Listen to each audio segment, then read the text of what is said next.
नमस्कार, मैं हूं सुमन कुमार। न्यूज़ अड्डा विद सुमन में आप सभी का स्वागत है। मैंने आपको खबर पहले दी थी कि नरेश कुमार दिल्ली के चीफ सेक्रेटरी बने रहेंगे और उनको सेवा विस्तार जरूर मिलेगा। तो सुप्रीम कोर्ट में लगातार 3 दिनों की बहस के बाद आज सुप्रीम कोर्ट ने परमिट किया कि हाँ दिया जाएगा और इसके लिए कानून होम मिनिस्ट्री के पास है। उस कानून के हिसाब से लंबी चौड़ी बहस चली है। उस बहस में आपने देखा कि उसमें जो तर्क थे सॉलिसिटर जनरल के जरिए जो तर्क दिए गए, उसमें क्योंकि 57 से ज़्यादा चीफ सेक्रेटरी जो हैं अलग अलग प्रदेशों में उनको एक्सटेंशन मिला है। यूटी का मसला था कि यूटी में नहीं मिलना चाहिए, लेकिन यूटी में नहीं मिलना चाहिए, किस शर्त में नहीं मिलनी चाहिए।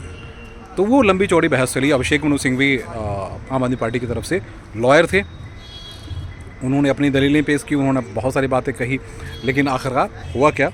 आखिरकार हुआ सिर्फ यही कि सुप्रीम कोर्ट ने परमिट किया और लास्ट मोमेंट में ये जो जजमेंट आ गई और उसमें जजमेंट में बिल्कुल क्लियर हुआ कि नरेश कुमार जो हैं उनको 6 महीने का जो एक्सटेंशन मिल रहा है सेवा विस्तार, उसे परमिट किया गया।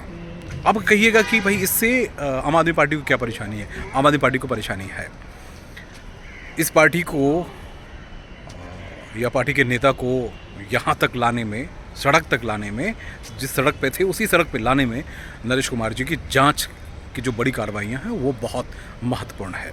और इसलिए आम आदमी पार्टी डरती है। केजरीवाल सबसे लास्ट मोमेंट में इन पे आरोप लगाए और उसके बाद सीधे सीधे पहुंच गए सुप्रीम कोर्ट, और सुप्रीम कोर्ट जब में जाकर कहा कि एक्सटेंशन नहीं मिलना चाहिए, जबकि उनके लॉयर्स को ये समझने की ज़रूरत थी, वो भी शायद इनको बेवकूफ़ बनाते रहे, समझने की ज़रूरत थी कि आखिर इस तरह के सबस्टांसेस तो घटनाएँ तो काफ़ी हुई है, कई जगह पर हुई है। ये कोई पहली बार तो इस तरह की चीज़ें नहीं हो रही है।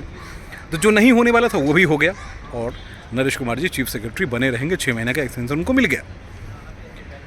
मित्रों, कहने की ज़रूरत यह है कि वो चाहते हैं कि दिल्ली का विकास हो पाए। सिर्फ भाषणबाजी से काम नहीं चलेगा नरेश कुमार के समय में और लेफ्टिनेंट गवर्नर वी.के. सक्सेना के समय में।